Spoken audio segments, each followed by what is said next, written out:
Hey guys, welcome to the NNA's 2021 virtual conference. My name is Vanessa Terry, and I am the owner and head trainer at Notary to Notary, the notary training platform that teaches anyone across the country how to build six-figure notary signing agent businesses. Now, I will be teaching you guys today how to take your part-time notary business full-time, and most importantly, how to make it profitable. Ready to get started? All right, so let's hop into this thing.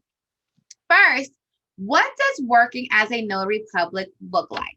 The first step is to obtain your notary commission from your state's commissioning office. Next, you'll need to obtain insurance and additional credentials, and that can vary depending on your state. So basically, your E&O insurance, your surety bond, any additional certifications you may need to have to meet your state's requirements to even operate as a notary public. You want to get that set up first because that's the foundation of your notary business, and you want to make sure that you're abiding by your state's legalities so you don't get any trouble legally later, okay? Make sure also to learn your industry in order to maximize growth and earning potential. That is where first reading your state's notary handbook comes into play. So you want to make sure, and I always say this because a lot of people, they get into the notary business and they start joining all these Facebook groups and online forums, and they're getting all this information, people who are all over the country. But you have to remember states laws for Florida may be different from laws from Texas. And so you don't want to just go by he say, she say online. You want to make sure you actually review your state's handbook to make sure that you're actually following the laws for your state. And then you want to go ahead and take some more training. So there's a lot of online training available and in-person training available for you guys all over the country. One great resource, of course, is the NNA. This conference that you're coming to right now.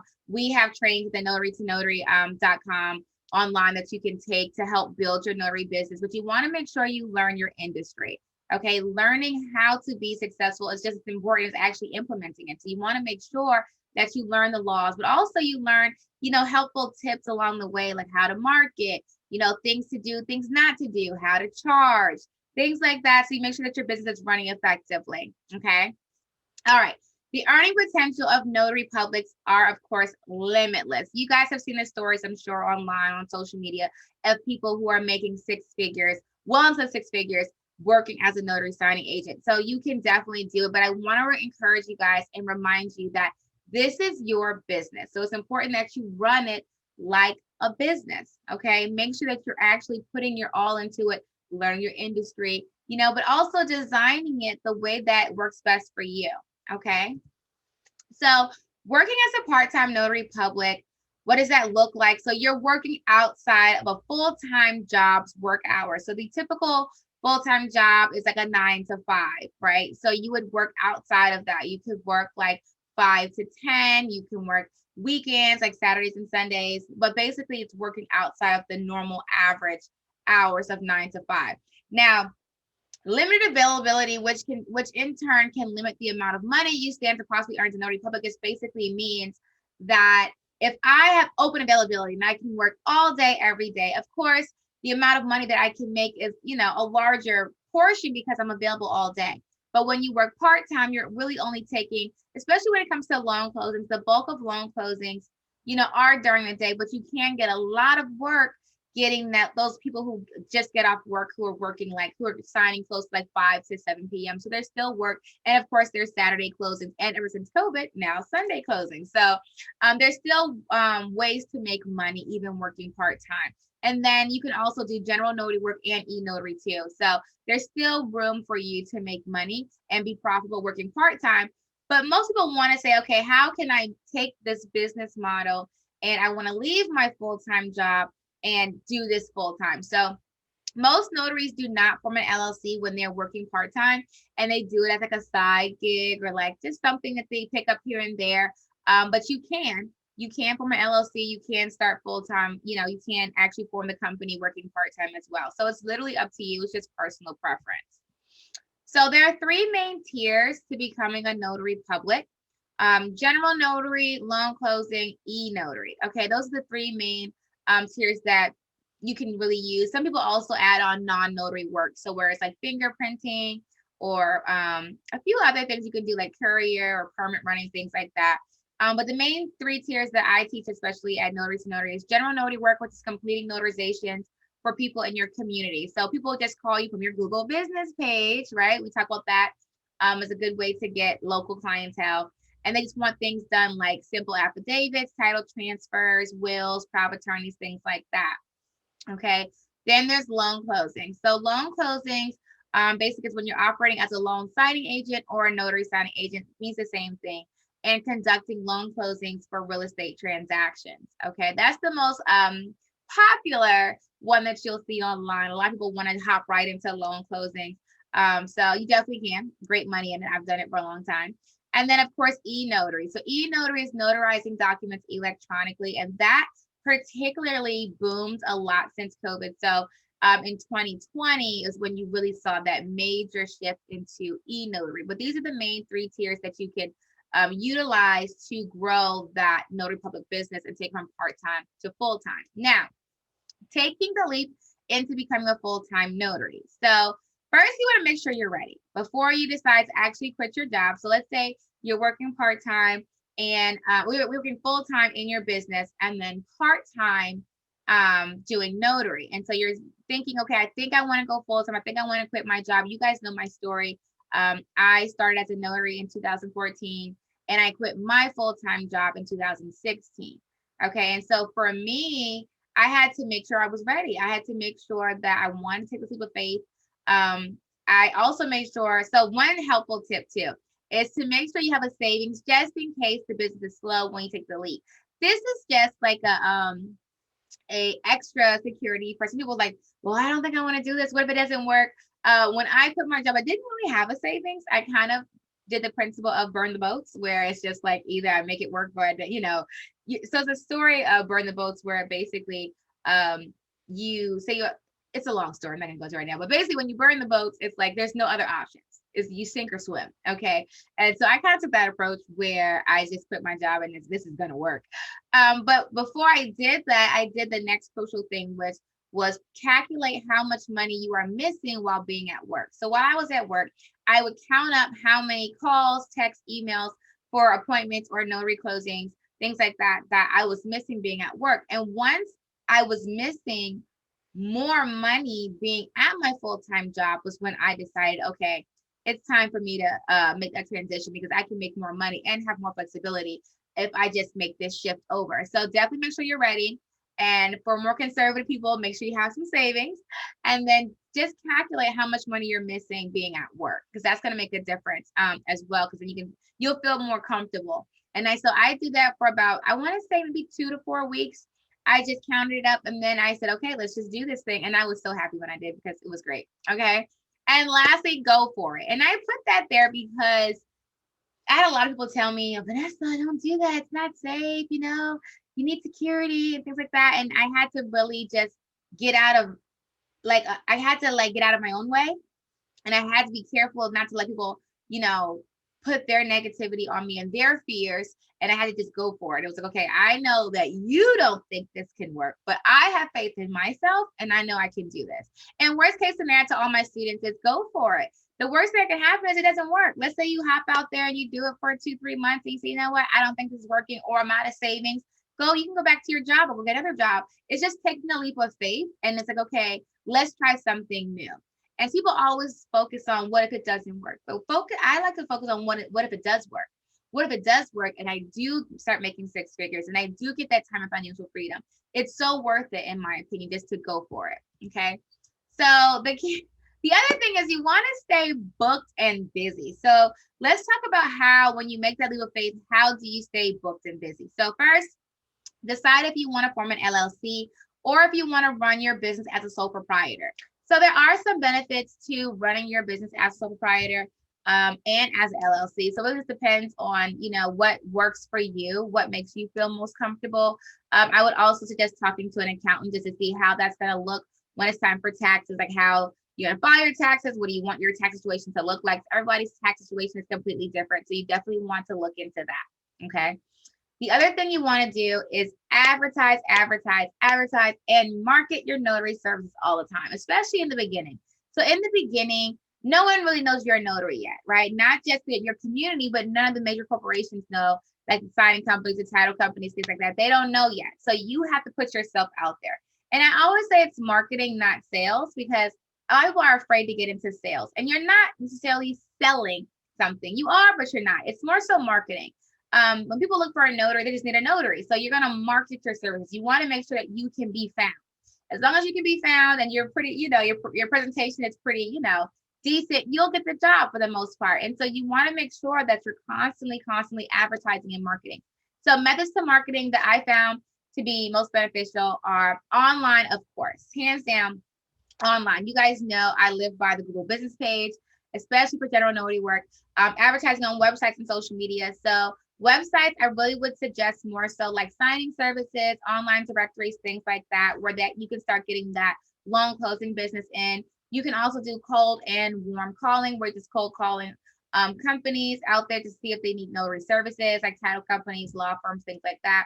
Business cards you can hand out. I always hand out business cards, especially when I do loan closing appointments. I give them my business card because a good percent of them do end up calling me back just for general notary work that needs to get done. And so I definitely market all the time with that. And then lastly, like print advertising. So you can make like cute little postcards and some of the title companies or law firms, things like that. So there are lots of ways to advertise. And I would definitely recommend in the beginning.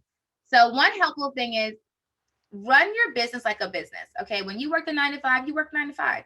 If you start a business, don't just work 1 hour or 2 hours, like actually work and use all of these methods or whatever ones you feel will work best and push it hard. And when you do that, a lot of people get discouraged in the beginning because they're not seeing that money come in, those calls and come in, but you're just starting. Okay. So you literally will get out what you put in.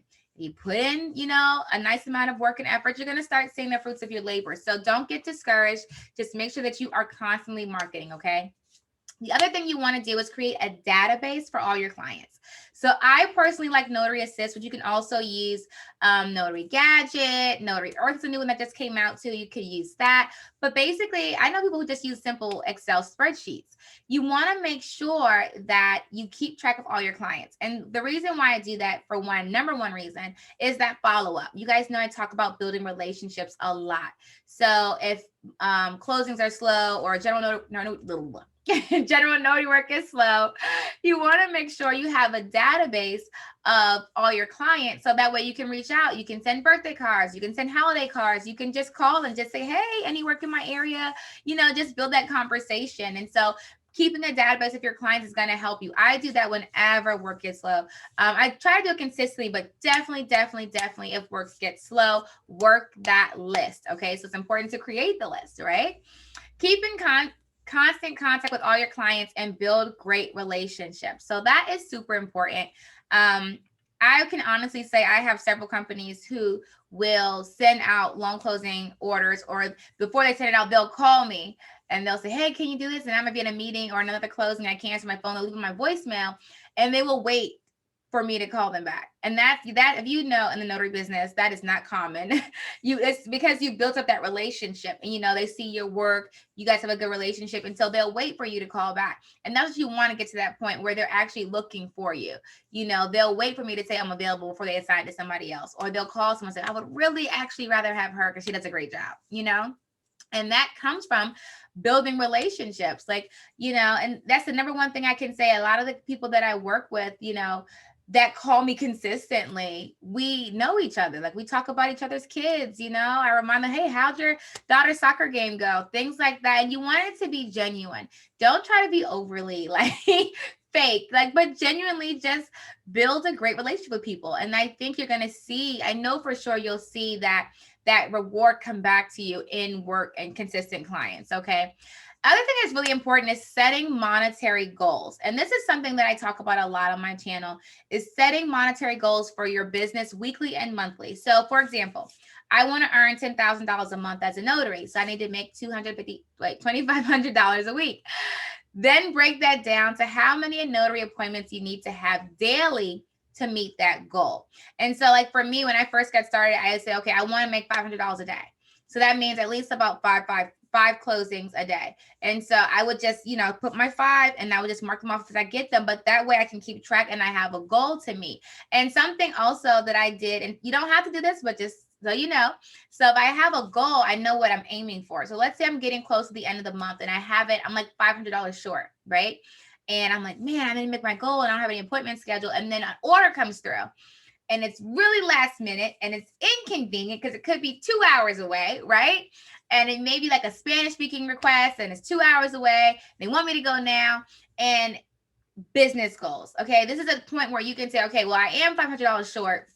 I could probably charge them between like $300 or $400, give or take, and get closer to my goal. Even though it's inconvenient, I don't want to do that 2-hour drive, but I would make my goal. So I would do things like that because but it just helps me see what I need to do. Now, let's say I got to the end of the month and I hit my 10,000 and that order comes through. Then I might say, well, I don't need to take it because I made my goal. You see what I mean? But it helps you make sure that you're actually hitting your targets, and then when you hit those targets consistently, it builds more momentum inside. And then you're like, oh, I can do this. And then you get more motivated. And just don't get discouraged in the beginning when you set your goals, because you have to build the company. So let's say you say, okay, I want to do 2 closings a day. And 4 days out of the week, you did 2 closings. And the last day you did 1. You still did 9 closings. That's a good deal. So you did good. Don't beat yourself up, but setting those goals are going to help you actually see them clearly. And then you can start keeping track of when you get there and you can start marking them off and start building more momentum because you're like, oh my gosh, I'm getting there, right? Especially when people are maybe telling you, maybe you should go back and get another job, or maybe you should do this. Having it actually on paper, what you've been able to accomplish and the time frame is going to help you see that it's working, it's growing, I'm going the right way. And it's going to help you see what things you've done to produce those results so you can replicate that. So you can say, okay, well, I was marketing a lot on social media this week. I didn't really get a lot of business, but when I switched over and I started marketing on my Google business page and promoting that, my website, I got more business. Or when I focused on cold calling, I got more business doing that. Or when I focused on signing service, I got more business doing that. Then you can start to see what's bringing me the most money and the most business and focus on that. So that's a good way to keep your business going and to keep track of what your business is doing. Okay. So to continue staying booked and busy, to keep business afloat, sometimes you have to take the low paying or inconvenient jobs. Rule of thumb: set at least 30% of all your income that comes in aside to use for supplies, insurance, and additional expenses of your business, including training. Okay. So that's just a rule of thumb in general for any company. I suggest is to put a certain amount of your money to the side to reinvest into the company. And so let's say you make $1,000, right? You want to put up 300, and you can keep that 700 as profit, spend it however you want to do that, but put money aside to reinvest into your business. Okay. And plan to purchase medical insurance privately, which can sometimes come at a higher cost than through a traditional employer. That's the number one thing people ask me about too. How do you get that medical insurance? Like a lot of times when you work a full-time job, they'll give you insurance or some version of it. Like if it's not, they don't pay for it completely. You pay part, they pay part. But when you work independent, like for yourself, you're going to get insurance independently, which sometimes can come at a higher rate. But just, do some research, call around, get a few quotes on things before you make your purchase for medical insurance. Okay. Expanding your notary business. So after you work your full-time job and then you're doing notary as a part-time, the next step is to go full-time in notary, right? But some of us go full-time in notary and we realize we can only do it so many in a day, right? And then it's like, I'm turning down jobs left and right because I'm booked solid. You guys know I was doing like 10 closings a day. That was like pretty much the max. Like, okay, this is a lot. Okay.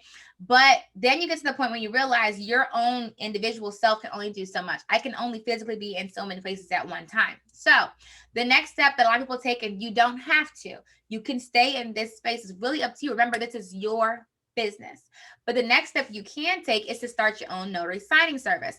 And that can be a local one or a nationwide. Now, local, a lot of people start with that where they'll just have like notaries that work in their city and in their state. And I say, hey, let's just partner together. I'll send out work that comes through, kind of thing like that. But some people also go nationwide and they get clients all over the country and they dispatch notaries all over the country. Like my signing service, On Time Notary, we're nationwide. And so we dispatch notaries all over the country. And so that's an option too. Before you make that jump though, I would think your business through and definitely make a business plan. Okay. So starting a signing service is a lot that goes into it for sure.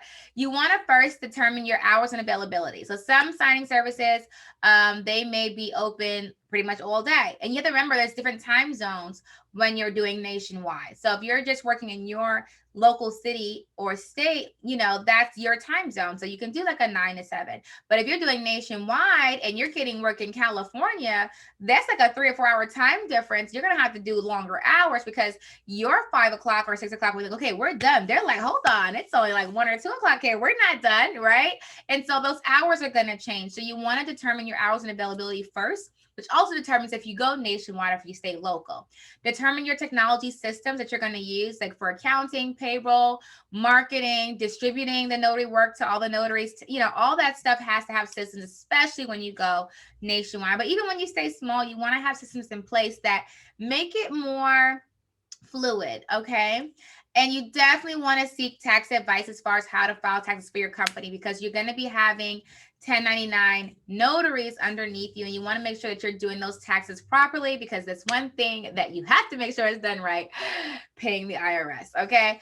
Okay, so signing services can be extremely, extremely profitable, but also very, very time and resource consuming. So it's something you have to just think about when you're taking that leap.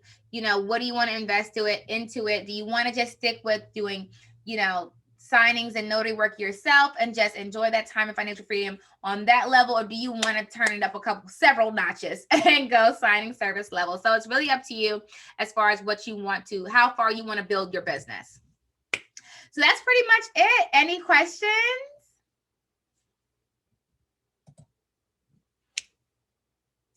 Okay, guys, so to wrap up, my name is Vanessa Terry, and I am the owner and head trainer at NotaryToNotary.com. So if you want more resources, definitely reach out to the NNA, but definitely reach out to me at NotaryToNotary.com so we can help you build those 6-figure notary signing agent businesses.